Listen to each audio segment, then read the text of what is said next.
Classificação indicativa. Livre para todos os públicos.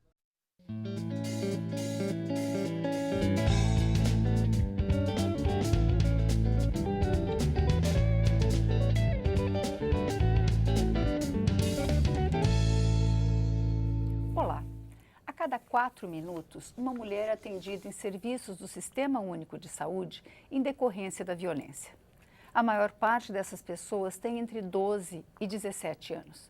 E, diferentemente de outros países onde o agressor é desconhecido, 22% dos casos são de agressões cometidas pelo marido. Esses dados do mapa da violência, homicídio de mulheres, mostram um Brasil que não gostamos de ver. Mas o nível de brutalidade que atingimos nas últimas semanas exige respostas. Eu sou Vânia Alves e o convidado do Palavra Aberta para conversar sobre violência contra a mulher é o deputado Índio da Costa, do PSD do Rio de Janeiro. Deputado, obrigada por atender o nosso convite. O senhor faz parte da comissão externa que vai investigar os casos de violências cometidos contra a mulher. E eu gostaria de saber do senhor como é que o senhor vê essa questão. O Brasil, um caso de estupro a cada 11 minutos, essa questão do Brasil ocupar o 5º lugar no mundo de homicídios contra a mulher. Como é que o senhor vê essa questão? Bom, Vânia, é com muita tristeza, né? Mas, em primeiro lugar, a gente está em 5º, né, na hora que você faz essa análise, a partir do momento que você olha para os dados oficiais, né? Se você olhar para os dados verdadeiros, quer dizer, as informações, o próprio IPEA, ele diz que pelo menos 10 vezes mais do que os casos conhecidos acontecem no Brasil. Né? Se imaginar algumas regiões do Brasil onde você tem menos informação ainda, eu acredito até que possa ser 10 vezes mais, né?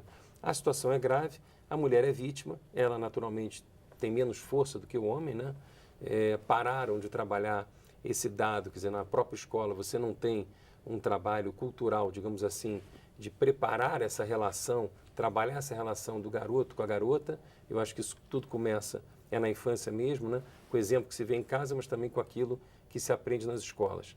E houve uma discussão muito grande quando se trabalhou o gênero nas escolas por conta da homossexualidade. E acabou não ficando nem uma coisa nem outra, quer dizer, nem um tratamento de respeito com a homossexualidade, nem um tratamento de respeito entre o homem e a mulher, que se aprende logo entre o menino e a menina. Bom, esse projeto foi aprovado no Senado, ele vem para cá aumentando a pena, né? E eu acho que aumentar a pena é parte importante, sim, mas já sabe, né? Quer dizer, estupro naturalmente é crime hediondo. Mas tem uma outra coisa além de aumentar a pena, que é você aumentar a efetividade, isto é, quantos inquéritos viram processos, quantos processos vão adiante e quantas pessoas são punidas. Tem aí todo um acompanhamento necessário que tem que ser feito. Eu acho que deveria ser dada mais transparência aos números, não necessariamente aos casos, porque você exporia as pessoas, e ter um acompanhamento, não apenas da polícia, você vê o delegado, da maneira que muitas vezes recebe a vítima para conversar, como foi nesse caso do estupro lá no Rio de Janeiro, o policial recebe e trata de uma maneira absolutamente inadequada. Tá bem, a menina podia ter envolvimento com droga, envolvimento com traficante e tal, não estou julgando se ela era santa ou se ela não era santa.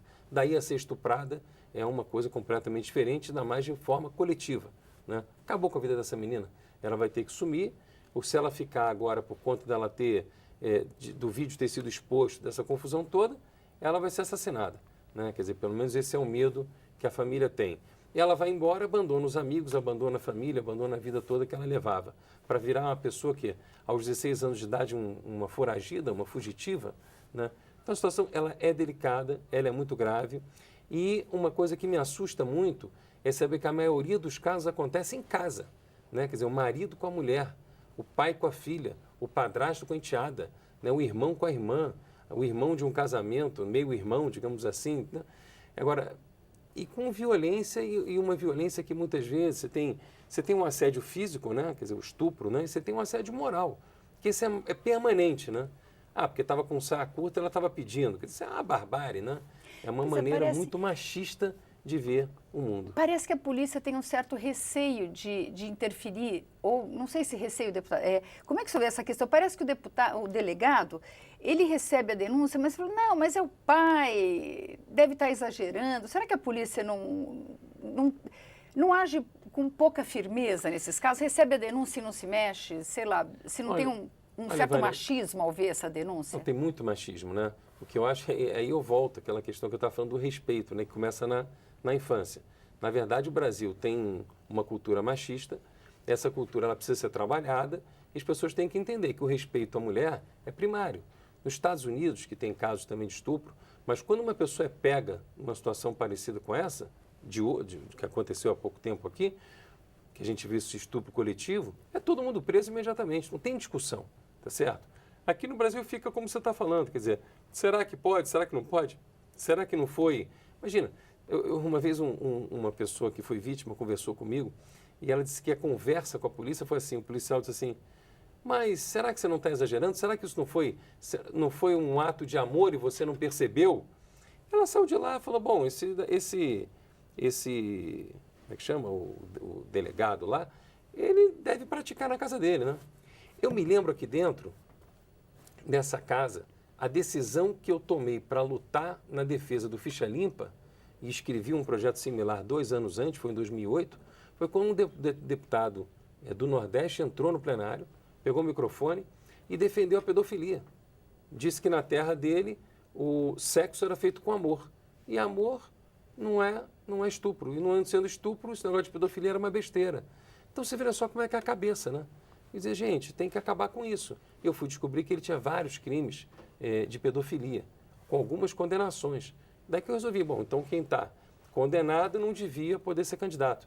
E aí começou uma luta que depois veio um projeto popular, eu entro como relator do popular e é aprovado. Então, quem passou por isso hoje não pode mais ser candidato, né? Pedofilia, estupro e tal. Mas faltou uma coisa, que agora apresentaram aqui na Câmara dos Deputados e eu espero que passe, que é a pessoa que agride a mulher, a ex-mulher, ou o filho, ou a filha e tal, quer dizer, a agressão física, ela não necessariamente tem que ser seguida de estupro, né? Porque você tem que impor respeito. Aí, o sujeito, ele comete o crime e depois ele vem ser deputado, vai ter algum cargo público para ter foro privilegiado e aí se proteger da justiça. Uma distorção. Falando nisso, a comissão externa vai não só ao Rio de Janeiro, mas ela vai também ao Piauí, onde aconteceu recentemente um caso de estupro, também um estupro coletivo contra uma menina, né? Quer dizer, vão ser diversos casos que a comissão vai investigar para poder decidir as medidas a tomar. Isso. E o que eu estou sugerindo na comissão é que, em primeiro lugar, a gente seja rápido, mas que, sobretudo, ao invés de focar apenas no aumento da pena, você focar na rapidez com que haja punição. Né? Quer dizer, por que tem muito crime repetitivo, né? Quer dizer, e a pessoa comete uma vez, comete duas, a própria pessoa repete, né, o crime? Porque não é punido. Então, quanto mais rápido for a punição, melhor. A gente tem agora um projeto de lei que eu aprovei na CCJ, ele está tramitando para ir para o Senado, que é chamado flagrante provado. Toda filmagem de um ato como esse, ele só pode prender quem estava cometendo o estupro, por exemplo, se a justiça determinar. Mas com a nova lei, se for aprovada no Senado, do flagrante provado, tudo que está filmado e fica claro, olha, quem fez isso foi a Vânia vai pagar pelo que ela fez, na medida em que a própria polícia vai poder prender a Vânia. Tá certo? É claro que você não faria nada disso, não é um bom exemplo. Mas, de qualquer maneira, o flagrante provado ele pode ajudar muito. Então, acho que tem que aumentar a pena, sim. Mas não só aumentar a pena, acabar com as possibilidades de redução de pena que também tem, né? A pessoa tinha que ficar presa 15 anos por bom comportamento, por isso, por aquilo, acaba ficando 3, 4, 5 anos, né? Mas, além disso, a gente ter rapidez, tem que prender, né? E você prende por quê? As pessoas, você é rigoroso. Rigoroso é porque não foi... Quem acha que é rigoroso é porque não foi estuprado, né? Quer dizer, você tem que se colocar no lugar da vítima para poder entender que dor que é essa. Pois é, deputado, e além do estupro, que já é um crime hediondo, agora as pessoas colocam na internet, quer dizer, aumentam a dor da vítima pela reprodução.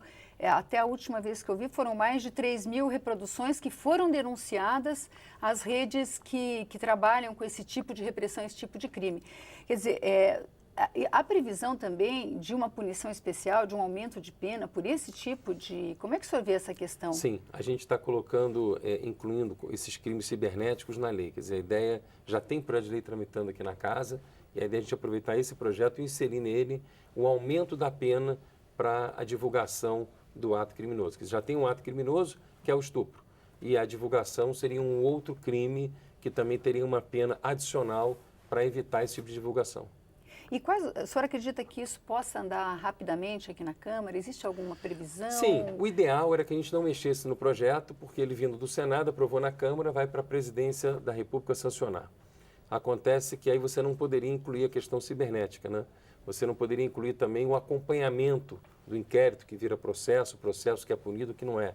Você tem que ter esse tipo de divulgação. Na hora que você, por ano, o Estado, o governo federal, são obrigados a informar tantos inquéritos, tantos processos, tantos punidos, daí você começa a ter um controle social sobre as coisas, né?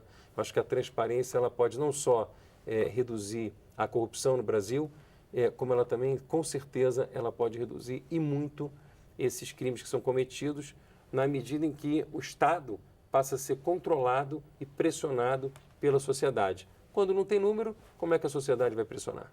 Muito obrigada. Nós conversamos sobre violência contra a mulher com o deputado Índio da Costa, do PSD do Rio de Janeiro.